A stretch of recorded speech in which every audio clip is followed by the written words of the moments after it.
Welcome to Power Your Profits podcast, your friendly guide in bringing your business revenue to the next level. Listen as host Susie Carder hears inspiring stories of success from her fellow entrepreneurs and transformational leaders. Prepare to make significant change to your strategies as they unravel the secrets of building multi-million-dollar businesses and the most effective tips on finance, marketing, and sales accountability. If you want to make your first step towards explosive business growth, this is the right podcast for you. Without further ado, here is your host, Susie.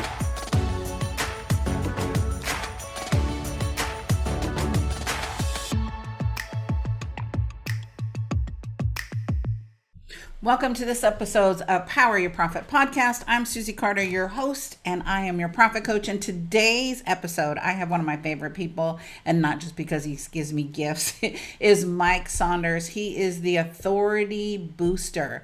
He's a speaker, best-selling author of 4 books, and a successful business coach that holds an MBA in marketing. Mike is also an adjunct marketing professor at several universities and a member of Forbes Coaches Council. He has interviewed hundreds of industry experts on his podcast and is always striving to learn from other thought leaders. Mike is the most passionate about seeing his family grow up with high spiritual values and providing them with opportunities to succeed in life. He's heavily involved in his church and is focused on teaching others the benefits of giving and serving. He's helped many of our clients get seen, get heard, get paid. Please welcome our guest, Mike Saunders. So excited that you're here. Thank you. And so, we've done the official bio, but I want to know, because most people don't really share their badassery. Like, what makes you, what's your secret sauce? Like, what's your jam? This is a time where you get a kind of share about yourself, but in a way of, bragging to go, because humble brag, right? We as experts, we don't like to do that, but I want them to know, because you're up to some big things in the world and you've done some big things. We're seasoned. Yes. So share with everyone, what's that magic, and why should we pay attention? Why should we listen? Well, as you said, there's so much noise in the world. And have you ever heard of this statistic? It takes 7 to 10 times for someone to see your message for them to pay. I've heard that for 20 plus years.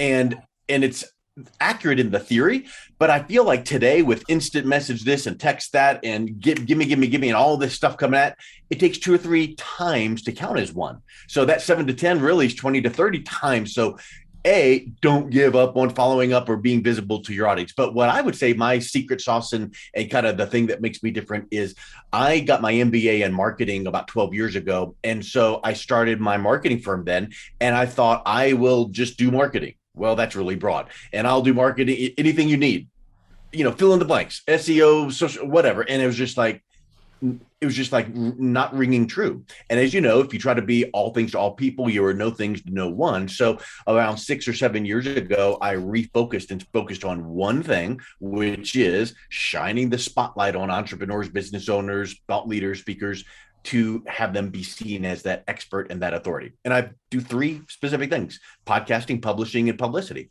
And I don't get in the weeds of anything else. And I think that too many times people feel like, and then I can. So when I then drilled that down into, what worked for me, like, wrote a book, launched a podcast. And I've got like 5 books now, and I've done 700 episodes on my podcast, and I'm a Forbes Coaches Council member. So I've published 17 articles on Forbes. So now when I can hang my hat on those things and say, hey, Mr. or Ms. Entrepreneur, Business Owner, Thought Leader, Speaker, let's talk. Right. Check out my Google resume, what I call, and I've got a federal trademark on the phrase, authority positioning portfolio. So kind of like a graphic designer, website designer, financial planner, portfolio of everything in here. Well, our authority positioning portfolio. What do you want people to see about you in a medium on a platform that is relevant and would position you as a thought leader? So when I started building that for me, I didn't even know what it was at that point. I just knew I needed to do good things. And then I'm like, if I can package it up like this and then tell other people how to do it. And my approach is kind of different than other people's, where I don't just go, I'm going to put you into a 12-week mastermind program. You're going to get a username and password. You're going to consume all this content, and then you can know how to go out and do it. Nothing wrong with that. I just took the approach of, hey, I'm going to teach you why this is important in a quick little, one session or video or whatever. And then I'm doing it for you. I'm handing it to you. I'm doing it for you. So it's fast, it's easy, and it's super affordable. So that's what sets me apart.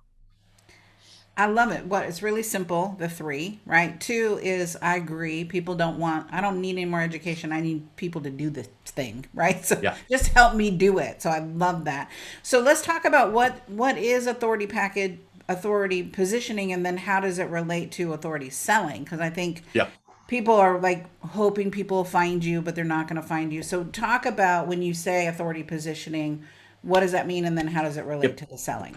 Well, so I when I mentioned that I got my MBA, I also started teaching marketing for 4 different universities 10, 12 years ago. So I teach online, and one of the marketing, principles out there, one of the tenets of marketing is the 4 P's, and one of them is positioning. And positioning is part of it is where you're seen. So where is this product seen? Oh, it's in the East Coast, the West Coast, whatever. But part of the definition of positioning is your brand's perception in the mind of your target audience. So when you think, so here's a pop quiz. When you think of Craigslist, scale of 1 to 10, what's their website look like? Yeah, -1. Like But they're not going for design. it's like a mess. Like Yeah, right. It's like So when you think of like cars, so now we'll date ourselves. So I'll mention a car, and it's not even I'm confident it's not even in production mode. But you remember the Yugo? yeah, the tires were as big as your head. Right. And you pretty much, when you parked, you can just tuck it under your arm. But when you think of Yugo, or how about this, Pinto? And they were famous for back in the 80s, the exploding gas tank, so you don't think of safety and security. But guess what? When you think of BMW, Mercedes, Volvo, all these higher end ones, you think, oh, I can almost hear in my head the door shutting and it's nice and soft. So that's positioning in the mind of their target audience. So when you, as a speaker, entrepreneur, coach, consultant, when you are positioned in front of your target audience as all these different things, trusted advisor, authority expert, all those things, right? But not so far out of reach that they're like, I can't pay $10 billion, trillion to hire you. So you've got to be relevant as well. So like, for instance, hypothetically, if I'd shown up in a 3-piece suit and my Rolex watch, I don't have a Rolex, and I actually don't have a 3-piece suit because I don't like vests or ties. But anyway, sometimes we can position ourselves so far out of reach of our target audience that they're like, the messaging that isn't relating, the unsaid messaging. So when you can be positioned so that people go, okay, I'm going to listen to them, it gives you more at bats. And I think a lot of people, if we were to go poof, everyone right now on the call, give me a thumbs up or a head nod, and everyone would be agreeing to this. We don't like to sell. We don't like to sell. But when people can be introduced to your brand by seeing your thought leadership out there, and when I say out there, it might mean on social media, it might be that you sent them an email because they're on your list. It might mean that you posted on your social media. So it doesn't necessarily mean, and you touched on this a second ago, when I do X, podcast publishing or publicity, then people will come to me in droves. Yeah, maybe not. You have to do something with it. So those are things that I call an authority positioning asset that builds the authority positioning portfolio. So where authority positioning relates to selling is when you've built that portfolio enough, and I can do a portfolio, a nice package done for you, affordable, easy, fast, and all that. But guess what? You don't check that box off. It's not done. That's just get you going. That's just, running alongside you. And with the training wheels off for the first time going, okay, I'll let go. Yay, good job. You're wobbly, but you're going. Now you got to do it again and again and again. You got to keep on going. Because how many times have you seen the person who has a Facebook page and the last post was, a year and a half ago? Yeah. Right. So you have to be positioned. You have to be seen and thought of as that thought leader. You have to have good content, teach and educate on solutions to your target audience's problem. But then you need to use it in your outreach to draw people to you and to, quote unquote, close the sale. And what I would just say is just think of it as getting the at-bat, getting the phone call, getting the strategy session, discovery call, whatever you want to think of it as, and pre-framing your thought leadership ahead of that call so that you basically can get on and go, hey, you've probably seen a bunch about me from what I sent you. How can I help? Right. What are you struggling with? What do you think is what should be an authority? I love authority positioning portfolio. I'm like, well, what's in it, right? Well, what is it? What's in it? What's in it? And then what do we do with it? Like, Right. because I'm thinking I have a digital media kit. And I'm like, where is that? I don't really use it, but I have it because someone told me I needed it. Yeah. Which is what happens with entrepreneurs. We keep going shiny, shiny, sparkly, sparkly. Right. What do I need? What do I need? What do I need? So share with us, what is it? And then that's an interesting point. So I call this authority positioning portfolio just the mental word of a collection of all of your, things like I mentioned. But guess what? And so here's a good example. And we're not doing like full on screen share, so we can't go live to show this, but I will answer your question by saying the portfolio is I'm not a paper person. So like on my desk here, I don't have papers and reams and notebooks. I'm digital, right? So don't send me any piece of paper. And if you do, I'm going to scan it in my computer or scan it in my printer, goes in my computer, and I'm throwing it away. So it is not a fold out thing, but it's the mental image that people go, oh, look at my dress or look at my painting or look at my website. So you need to have somewhere where your authority positioning assets are held. Well, it's not your website because you're enamored with your website. It looks wonderful, but it's like squirrel, squirrel, squirrel, because it gets people distracted. And if I told you how to build a website, and here's a great book to read, Building a Story Brand by Donald Miller, and it's not on website design. It is just on positioning your brand as the guide, not the hero. And then when people go to your website, they're going, so what? So what? So what? Right. So you want to speak to them, not we've got 25 years experience. So to answer your question is you've got to have this one place that you would send people. And so I've got what's called a 360 site. So go to MikeSaunders360.com. And you can do this later, do on your phone. And it is what I call my authority positioning portfolio, because it's not all my blog post and all my pop-up. It's like, on my 360 site is an intro video. And it's just one page, no tabs, just here's an intro video. Here's my Forbes articles. Here's reviews. It's like all the things that I want you to see that would polish up my brand all in one place. Oh, you want to connect on LinkedIn? There it is right there. Oh, you want to text or, send me a message? There it is right. So everything all in one spot.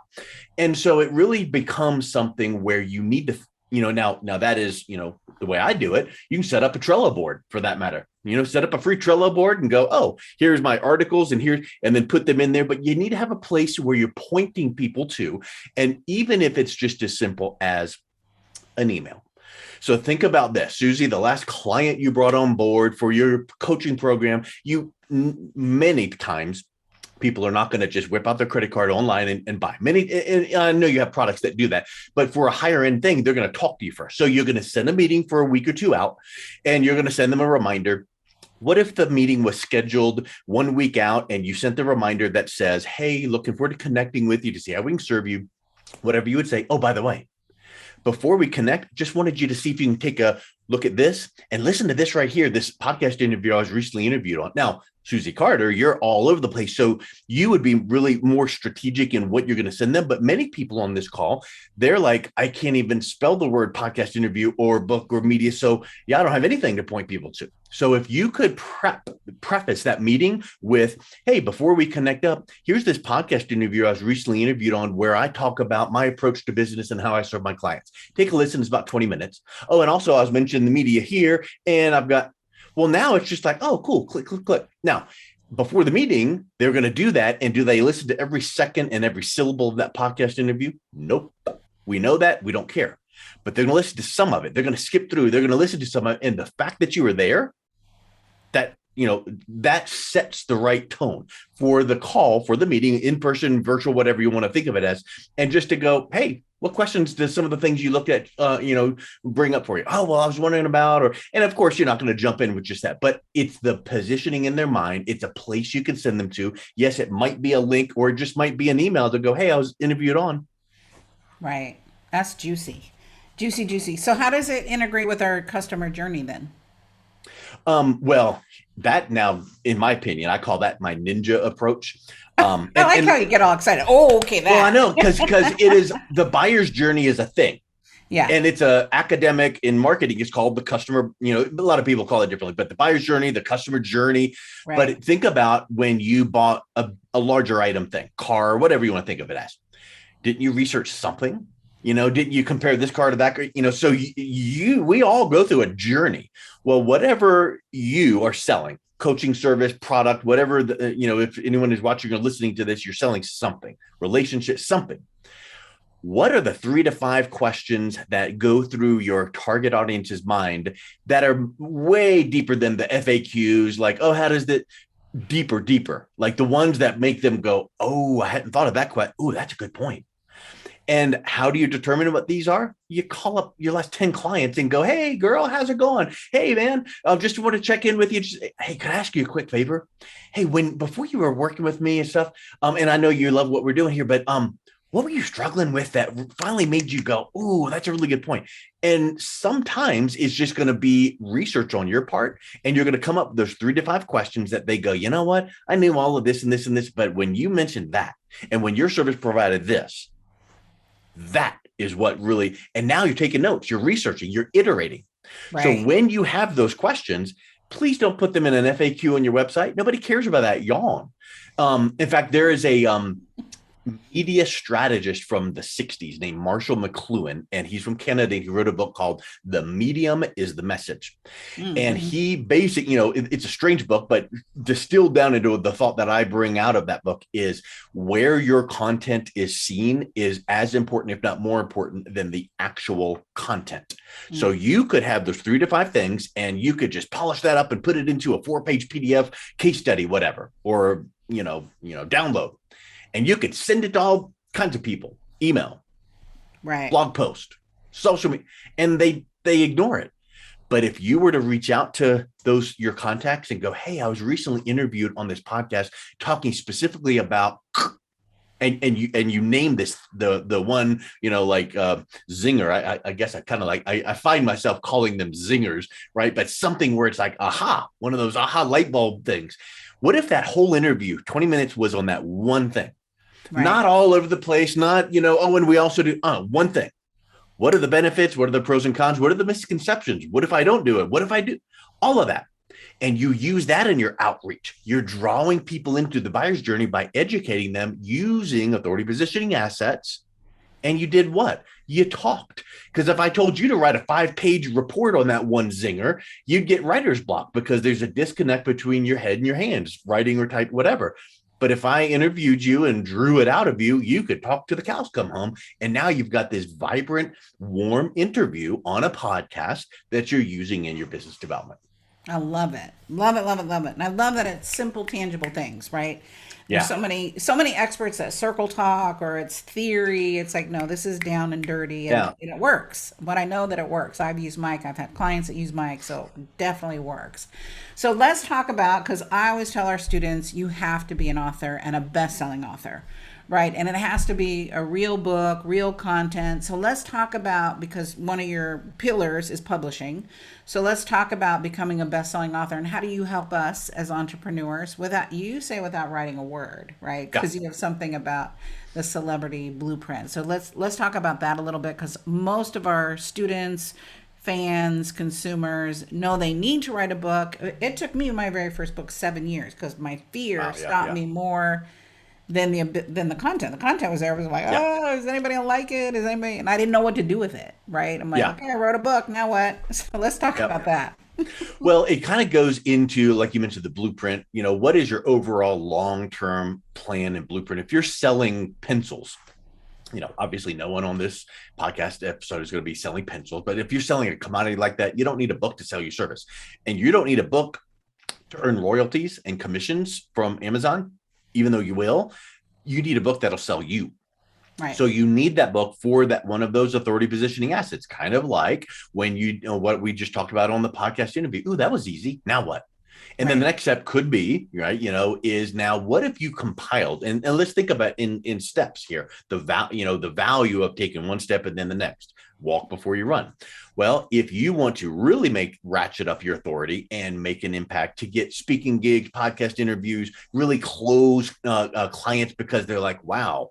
Like for instance, I talked with someone that is an HVAC dealer, Writing a book. Well, what if your air conditioner broke and you start interviewing HVAC dealers, and one of them comes with their, card, one of them comes with their greasy shoes, and another hands you the book that they wrote on, how to winterize your home or whatever. Who are you going to pick, or who are you going to at least choose to learn more from? So where I'm coming from is, if you have a product or service that you really want to stand out in your target audience, and you don't want to write the book because you don't want to take 6 months, and you don't want to pay 30, 40, 50,000 and up, because you start doing some research out there, it's unbelievable. It's shocking. I'll raise my hand. That's what I paid. It's shocking. So I mentioned to you that I've got a federal trademark on the phrase authority positioning portfolio. Any moment now, any day now, I'll have number 2 coming through on a phrase that I trademark called the brevity book. So where I'm coming from is, I saw this stat that 68% of all books are never read. Like, if you buy a book, if you buy, 100 books, 68% of them you're never going to read. Right. Even if you bought them sequentially throughout you're just like, oh, that looks good, but I'm not going to read that. Right. So because of that, it could be because it's not necessarily, like, are you familiar with Tools of Titans by Tim Ferriss? Yes. I was at a bookstore a few weeks ago and I picked that up. It's like, I think I needed like a crane to pick. It's like 900 pages, literally, right? 700, I think. So it's not because of that. It's just people go, 247.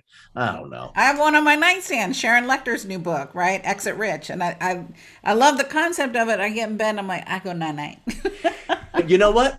How many times have you, so here's a test for you, Susie. How many times have you read a book, in a business book? Because for me, when I read for pleasure, it's a business book, right? Yeah, I don't read fiction. So for me, it's like, okay, I want to read that topic there. I get to the end of the book and I'm like, you could have said that in like 19 pages. Right. Come on. Right. So that's those 2 facts alone, the 68% of books I never read, and the fact that there's so much fluff.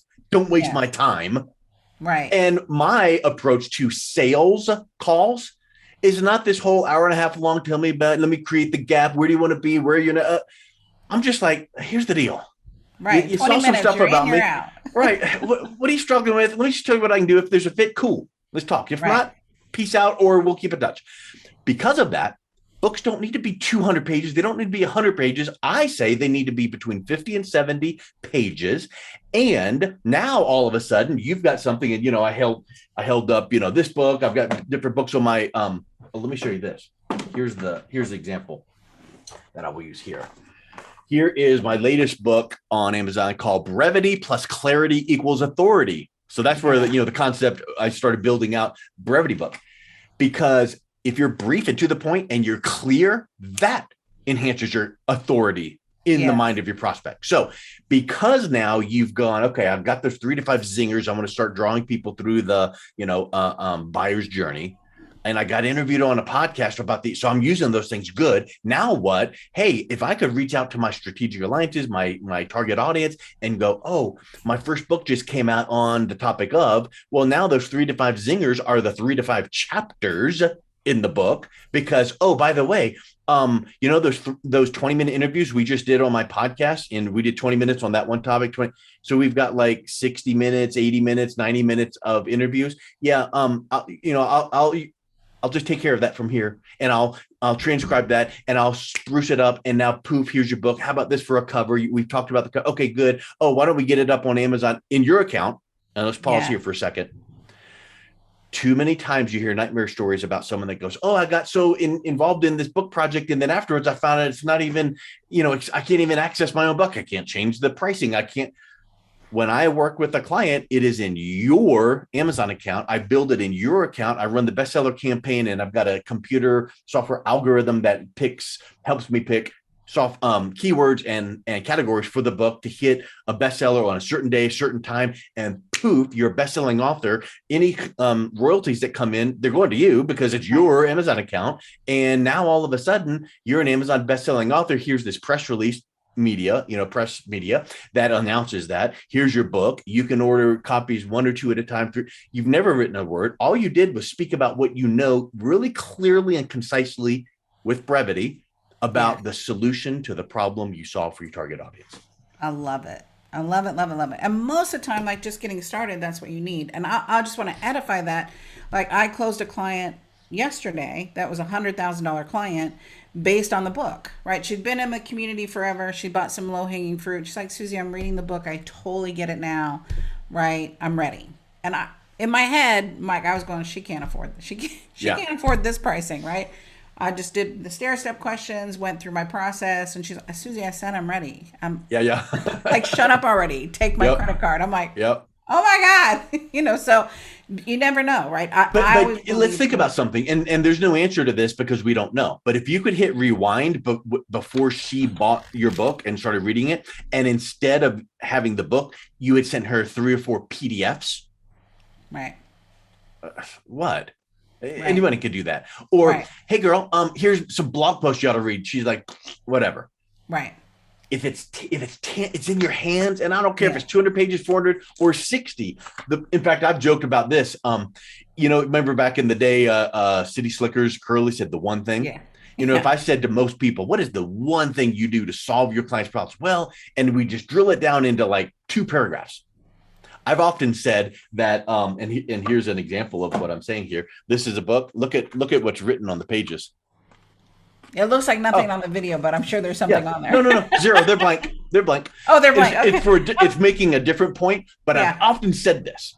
Right. I want to do a book with a nice cover that is this thick with all these blank pages, but the very first page has the 2 paragraphs of here's the deal. Right. Do this. Learn this. Because in reality, it's like sometimes in football, I'm a football fan. Sometimes it's the blocking and tackling.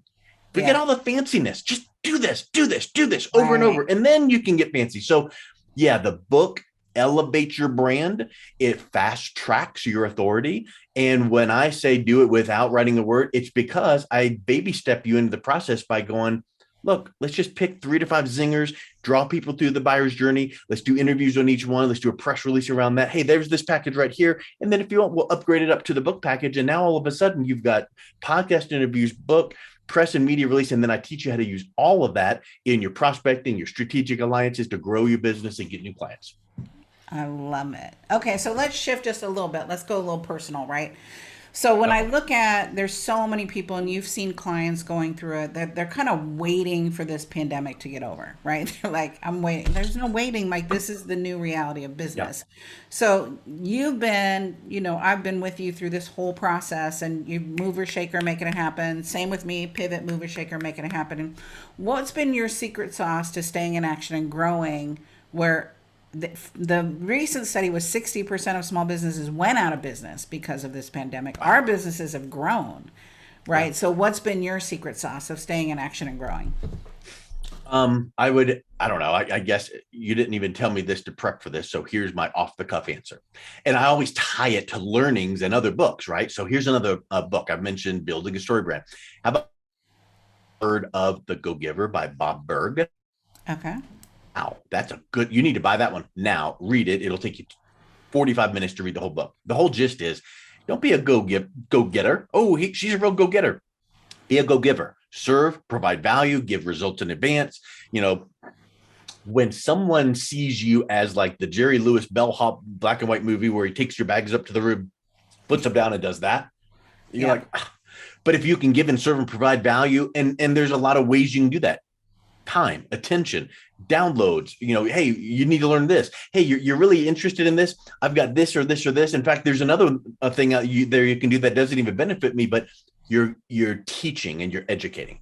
So I would say my approach of doing what's best for the other person, the golden rule, giving and serving value, and finding strategic alliance opportunities and going, hey, did you think about this? Hey, did you think about that?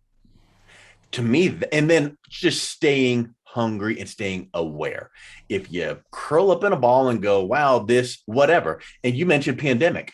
Well, a few years ago, there was this little thing called the economic crisis. A few years ago, there was this thing called 9/11. And a few years from now, there's going to be this thing called fill in the blank. Right. Something. So get over it. Stuff's going to happen. Move on, bloom where you're planted, all these things that we know, but you just got to stay in motion and watch for opportunity and give and serve and be, enthusiastically passionate about the solutions you provide for your target audience. Ooh, that's a juicy one. I guess that's just off the cuff. That's what I would say. Yeah. Well, I think that's what's important, right? Is to go, Yeah. wait, what have I been doing? Yeah. And I think that I just put my head down. Like I'm not getting distracted. I'm just going head down, head down, head Yeah. down.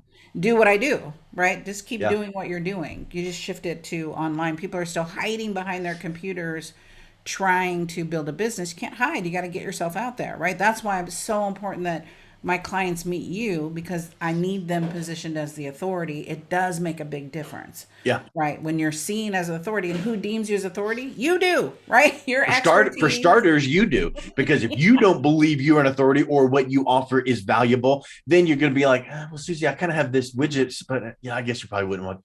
But you're like, no, Exactly. seriously, get this now. Right. I mean, Okay, so we we need to do this.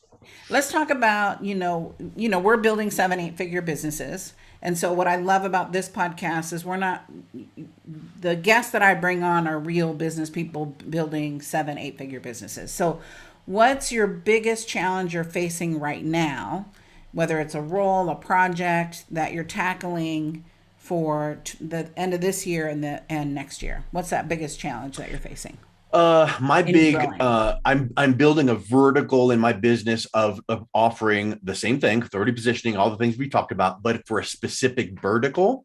And so I'm not going, and so my challenge is cutting through all the noise. So the vertical is financial services, right? So here's all these people going, well, I get hit up every other second with, I've got to cut through the clutter. And I've got to borrow trust from people they already trust.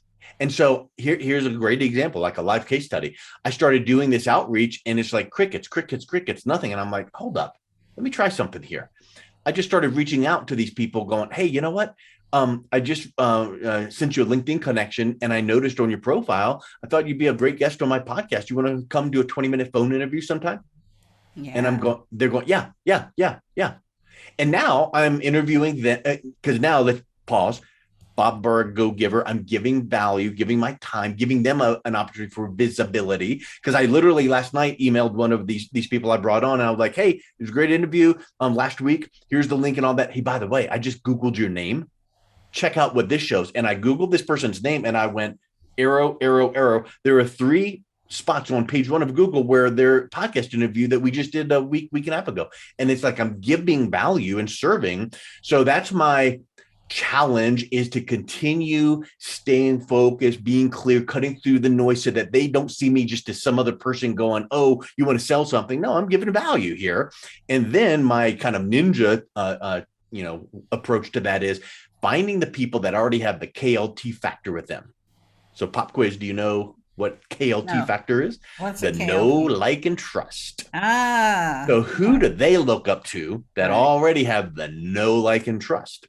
So if I then go to some of these and live, virtual, doesn't matter. So, go to some of these seminars that your target audience goes to and look at the last year and the year before's keynote speaker and maybe panel of experts, and then look them up on LinkedIn and go, oh, hey, I'd love to, interview you about, hey, I'd love to. And so now all of a sudden your target audience that went to that workshop or whatever, that big seminar, now they saw them on the stage and they see you interviewing this person. And now you're seen at the same level. And now when you reach out to your target audience and go, hey, I just interviewed so-and-so, I just thought you liked it. That now they're like, oh, wow. Like if I ever was to interview Tony Robbins, that'd be kind of an achievement. You'd want to promote that. You'd want to think, or you might think that Saunders kind of is up there. So how can you do that in your target audience's pool? Because they might not look, obviously the Gary V's of the world and Tony Robbins, yeah, that's ultra elite. But your target audience looks up to somebody. They go to some industry something. Where do they go? And who did that seminar promoter bring in to keynote or do the panel? Go connect with them. Right. Even if you don't have a podcast and can interview them, which I can help with that too. But even if it's just connect with them on LinkedIn. Hey, I was at this, or hey, I saw you spoke. Love to connect on LinkedIn, and then start watching for when they post something up, like it and make a comment, a relevant comment, like, oh, hey, what a great article that is because I learned. And now you're getting visible with them. So just those kind of things I feel are so important. So that's my outlook for the next 6 to 12 months is just to really drill in deep and continue being relevant, standing out, and serving. I love it, man. You're dropping diamonds. Good. So what do you want to be remembered for? When it's all said and done, Mike Saunders, what do you want to be remembered for? I would say Mike Saunders was a follower of Jesus, a man of integrity, raised a family and taught them how to think for their own and make a difference in the world and give and serve and not be selfish and not feel entitled. And he was able to make a difference, and kind of like that little pebble in the pond, here comes these ripples, and they go on and on and on and on. And so being able to see my kids, which as of now are age 17 to 23, to see them growing up and making great decisions and getting good opportunities because they've applied some of these things is like super, super rewarding even today. And I'm still around. I love that. And so we love prizes. And so you have a prize for us, right? So share with us what your prize is that you're giving us so we know how to best take advantage of that. What's in it, right? So we'll have the link in the show notes, but when I look at what's in it and what they're going to get when they do it, what is that? Yeah, so I'd like to give a copy of my best-selling book, Authority Selling.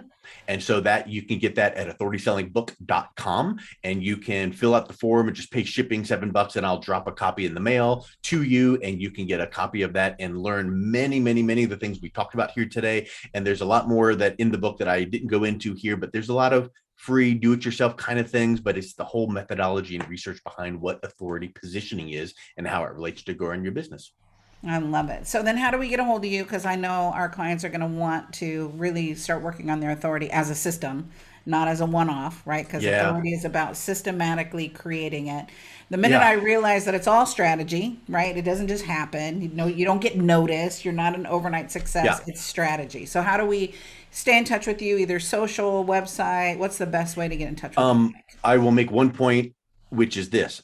Authority positioning, authority marketing is not a do this instead of. It is keep doing what you're doing if it's working. And if it's working at this level, authority positioning will help you amplify what it's already working. So everything that we're talking about here, like, when you're seen as authority, will make your email campaigns work better, your Facebook ads work better. So definitely is not you're doing all these things wrong, so now do this. It's a amplification. So the best way I mentioned before, MikeSaunders360.com. That's my authority positioning portfolio landing page. You can read my Forbes articles, listen to podcast episodes, reach out, connect with me on social. And then my main website is authoritypositioningcoach.com. Awesome.